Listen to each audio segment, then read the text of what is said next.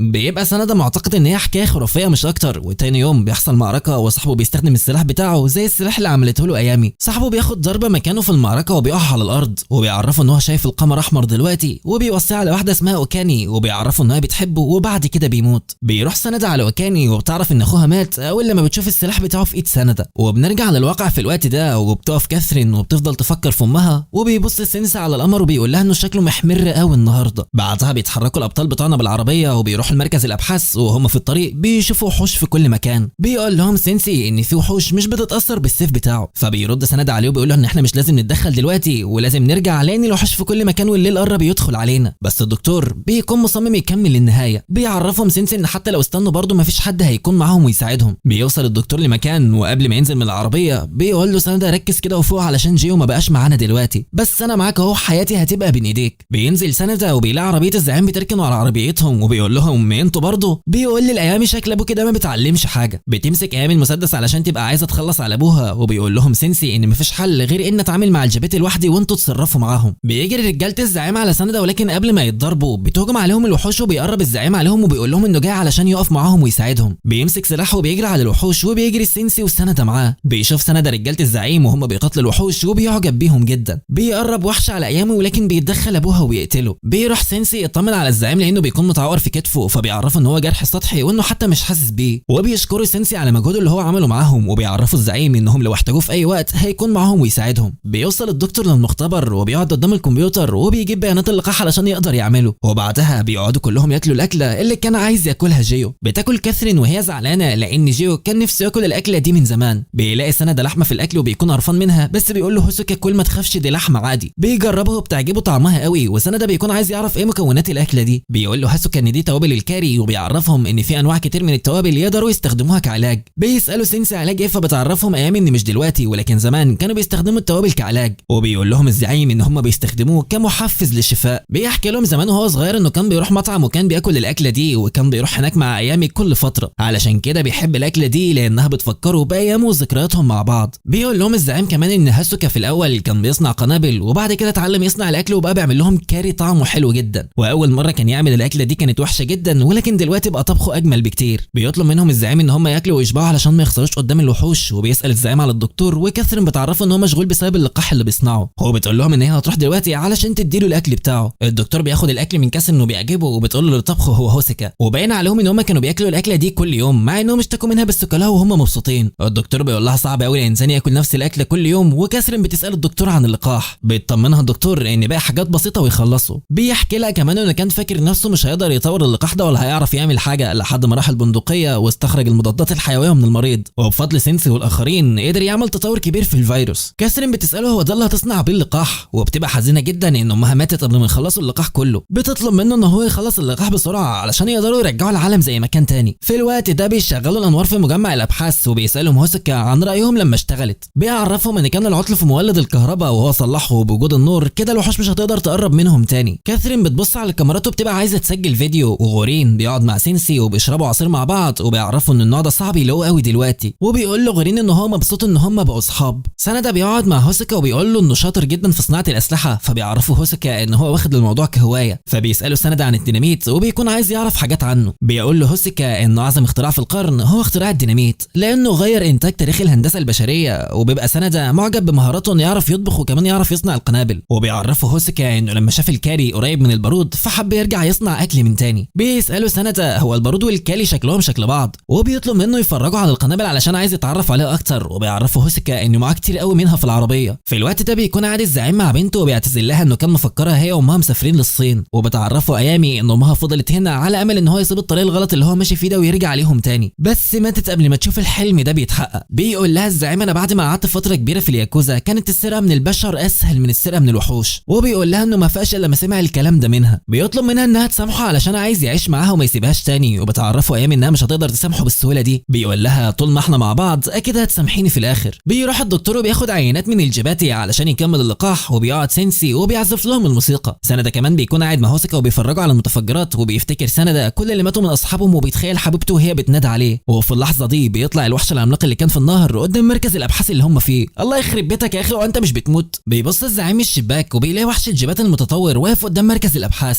بيصرخ وبيعرفهم انه ظهر تاني، وبيجي سينسي على صوته بيقول له الموضوع ده بقى طبيعي بالنسبه لي. بيروح سينسي وبيعرف الدكتور ان الوحش ظهر مره تانية، وبيطلب منه الدكتور انه يروح يشوفه لحد ما يخلص اللقاح. بيقف سينسي قدام الوحش وبيعرفهم ان هو يقتله هو وسنده، وبيطلب من هوسوكا لو الامور بقت صعبه يرموا قنابل عليه. في الوقت ده بيجري سينسي على الوحش وبيضرب فيه، بس الوحش بيتفادى كل الضربات ولا بتاثر في اي حاجه. بيروح سند على الوحش وبيلف السلسله حوالين رقبه الجباتي وبيفضل يشد فيها، بس الوحش بيكون اقوى منه وبيطيره. وبيوجه لسينسي ضربه بايده، وبيروح على غورين وصاحبه وبيفضلوا يضربوا فيه بالمسدسات، وبرضه مفيش حاجه بتحوق في امه. بيحدف عليه هوسوكا قنابل وبيفكر ان هو كده هيهزمه، بس الوحش الوحش بينط في الدور التاني على مركز الابحاث. بيطلعوا كلهم وراه علشان ما يروحش ناحيه الدكتور، وبيسحبوا سينسي وسنده من رجله، بس الوحش بيقطع السلاسل اللي بيسحبوه بيها وبيمشي وبيقف قدام غيرين وايامي. بيفضلوا يضربوا فيه بالمسدسات، وبرضه الوحش وكانه عارف هو رايح فين بالظبط. بيفضل يصرخ ويبعت رسائل مش مفهومه، وبيمسكوا سينسي وبيحاول يوقفه. بيقرب عليه هوسكا وبيعرف سينسي انه هيحدف عليه قنابل، بس الوحش بيكون بعد خلاص. بنشوف الدكتور وهو في المعمل وماسك اللقاح وشبه انتهى منه. بيروح سند على هوسكا وبياخد منه القنابل وبيحدفها على الوحش وهو مش واخد باله، فبتنفجر فيه وبيقع من الشباك. هو ساعتها بينط سينسي وراه وبيقتله. بيخلص الدكتور اللقاح وبيقول كده هرجع ذكاء البشريه تاني، وبينزلوا كلهم جري علشان يشوفوا سينسي والوحش. بيلاقوا الوحش واقف وبيبص على مركز الابحاث، وبيطلع صوته كانه بيتكلم مع حد، وبيشاور على المكان اللي فيه الدكتور وبيقع على الارض وبيموت. بيسمع الدكتور صوت حاجه بتقع وبيقول مستحيل، وبينزل يجري وبيلاقي كلهم متجمعين حوالين الوحش. بيتصدم الدكتور وبيقول ازاي، وبيجري على الوحش وبيقعد جنبه وبيقول لهم ازاي تتجرأوا تقتلوا ميترو. كاثرين بتساله مين دي، فبيعرفها الدكتور ان هو ميترو مش من الكوكب ده. بيبصوا لبعض كلهم وبتساله ايامي يعني ايه. بيعرفهم الدكتور ان في الكوكب بتاعه لو شربوا نوع من الدم باسم سوما بياخدوا منه قوه خاصه، بس مش كل الاجسام بتقبل بالدم ده، ولو حد شرب الدم وجسمه رفضه بيتحول لوحش. وفي الوقت ده ابو ميترو كان شغال على بحث بيصنع بيه السم بدل الدم، وديمترو كان تلميذه وفي نفس الوقت كان خطيب بنته. وفي يوم ميترو شربت من الميه اللي ابوها شغال عليها بدل السومه بالغلط، فبياخدها هو المعلم بتاعه بيحطها في حجره تبريد، وبيبداوا يبحثوا عن علاجه. في الفتره دي بيموت حاكم الكوكب بتاعهم، فبيجمعوا شويه دماء من الحالات الفاشله اللي معاهم علشان يصنعوا لقاح. بيهرب من الكوكب وياخد معاه ميترو، بس وهو ماشي بالسفينه الفضائيه قرب من الشمس وبتتعطل حجره التبريد اللي فيها ميترو، والصندوق اللي فيه كل الجرعات والعينات من الدم اللي في الحالات الفاشله وقعت كلها في اوروبا. وفضل فتره كبيره وهو بيلف عليها الارض، وفي الاخر قعد في اليابان لحد ما قابلهم وبيعرفهم ان حاله ميترو كانت حاله فاشله، ومن ساعتها وهو بيدور على العلاج يقدر يرجع بيه شويه من ذكاء البشر للجباتي. وعلشان هم جايين من نفس الكوكب بتقدر ميترو تمشي ورا موجاته الدماغيه علشان كده بتوصل لهم. بتروح كاثرين عند الدكتور وبتقول لي عن كل الفتره دي ميترو كانت ورانا علشانك. بيقول لها الدكتور ايوه بس دي ما عندهاش وعي. بيقول لهم كده خلاص بعد ما خسرت ميترو ملوش لازمه دلوقتي العلاج اللي كنت بعمله، ودلوقتي مفيش عندي غير هدف واحد بس وهو ان اقتلكم كلكم. بتقول له ايامي هو انت ليه عايز تهاجمنا؟ فبيحدف الدكتور حقنه في رقبه ايامي وبيصرخ الزعيم وبيساله انت عملت ايه؟ فبيعرف ان هو صنع فيروس جديد بيحول البشر لجبات بسرعه وقوه اكبر من الاول. بيحضن الزعيم بنته قبل ما تتحول بتفضل تتقلب. بتساله كاثرين على الازازه الثانيه اللي في ايده، فبيقول لها دي اللي انا هستخدمها. بتقول له طب انت عايز تحول نفسك لوحش ليه دلوقتي؟ فبيقول لها ان بعد ما حبيبته ماتت مفيش عنده سبب يخليه يعيش اكتر من كده، بس المره دي بقى لما يتحول لوحش هيبقى عنده وعي وهيقتلهم بمزاجه. وبيشرح لهم ان الحقنه اللي هيتحول بيها الوحش دي هتبقى محتفظه بالذاكره بتاعته وذكائه سليم زي ما هو. بيقول له الزعيم انا راضي باي حاجه وراضي انك تقتلني بس تخلي بنتي تعيش، وبيطلب منه يديله اللقاح. بتصرخ كاثرين وبتطلب منه يوقف اللي هو بيعمله، وبتقول له انت ما قدرتش تنقذ حبيبتك بس احنا مش اعدائك. بتتحول ايام الوحش عملاق وعندها عيون في كل مكان واجنحه، وبتبقى وحش متطور جدا. بياخد الدكتور الحقنه اللي هتحوله لوحش وبيحس بالخلايا وهي ماشيه في جسمه، وبيفضل يوصف الشعور اللي بيحس بيه ليهم. بيروح الوحش على الصياد وبيفضل يضرب فيه، وبيمسك الشبكه وبيحدفها على الوحش وبيهجم عليه، بس الوحش بيقدر يفك الشبكه باجنحته. بيطير لمسافه عاليه وبعد كده بينزل تاني وبيحضن الصياد باجنحته وبيقتله. بيتحول الصياد هو كمان بسرعه الوحش، بس قبل ما يهجم عليهم بيقتل غورين. بيجري عليه ميكاتو وبيضربه بالسيف اللي معاه، بس الوحش بيكون عنده اسنان وبيكسر السيف بتاعه وبيقتله. بيجري عليه هوسكا وقبل ما يكمل بيجي عليه الوحش وبيقتله هو كمان. بنشوف الدكتور وهو بيتحول لوحش وبيجري على كاثرين علشان يموتها، واول واحد بيقف قدامه هو سندا. بيمنعه بس الدكتور بيحاول يهاجم كاثرين مره تانية، فبيوقف له سينسي وبيضربه وبيطلب منه سندا يخلي باله. بيهاجم الوحش الزعيم بس غوري بيجري عليه وبياخد الطعنه مكانه بدل الزعيم، وبيضرب الوحش بالمسدس اللي في ايده. بيجري سينسي على ايامي وبيطلب منها ان هي تسامحه وبيقتلها. بيمسك سندا عصايه جي وبيطلع يجري بيها على الدكتور وبيديها له في بطنه بيطيره بيها لبعيد. بيقوم يمشي تاني لحد ما بيوصل لجثه حبيبته، وبيقف الزعيم جنب ايامي وبيبقى زعلان جدا عليها. بيروح لغورين وبيلاقيه بيموت، وبيشكره غورين على كل حاجه عملها معاه، وبيقول له انت لو بنتك كانت عايشه كانت هي كمان بتقول لك نفس الكلام ده دلوقتي. بيقول له الزعيم طب اقلع الطاقيه دي علشان اشوف وشك بالشكل واضح، فبيرفع الطاقيه وبيقول له غورين انه مبسوط انه مات وهو بيحميه لانه عمل له حاجات كتير حلوه وكان عايز يرد له الجميل. بيمسك الزعيم غورين وبيحضنه وبيقول له كنت جنبي لاكتر من 30 سنه، وبيشكره على الوقت اللي عاش فيه معاه، وبيموت غورين خلاص. بتعيط كاثرين وبتبقى زعلانه ان بعد ما ايام اتقابلت هي وابوها وبقوا كويسين مع بعض حصل فيها كده. بتقعد جنب جثتها وبتعيط، وبتشوف الدكتور وقاعد جنب حبيبته وعمال يصرخ. بيقف سينسي وسندا والزعيم وكاثرين وبابا ما عادش غيرهم من البشر. بيقرب عليهم الدكتور وهو متحول لوحش ضخم جدا وعينه بتبقى حمراء وناوي كده على الانتقام لحبيبته. بيحط سندا ايده على كتف سينسي وبيعرفه انه بيفكر في حاجه تخلصهم من الوحش ده بسرعه حتى لو هيضحي بحياته، وبيلاحظوا ان الشمس خلاص قربت تغرب. الوحوش كلهم بيتجمعوا وبيطمنهم سندا ان لسه معاهم وقت علشان الوحوش تتجمع عليهم. بيعرفهم الدكتور ان كده خلاص هينتقم منهم كلهم، وبيقول لهم ان احساسه وهو متحول لوحش ده احساس كويس جدا، وخصوصا بعد غروب الشمس لانه كان حاسس بالحراره في خلايا جسمه، بس دلوقتي خلاص ما بقاش حاسس بيها.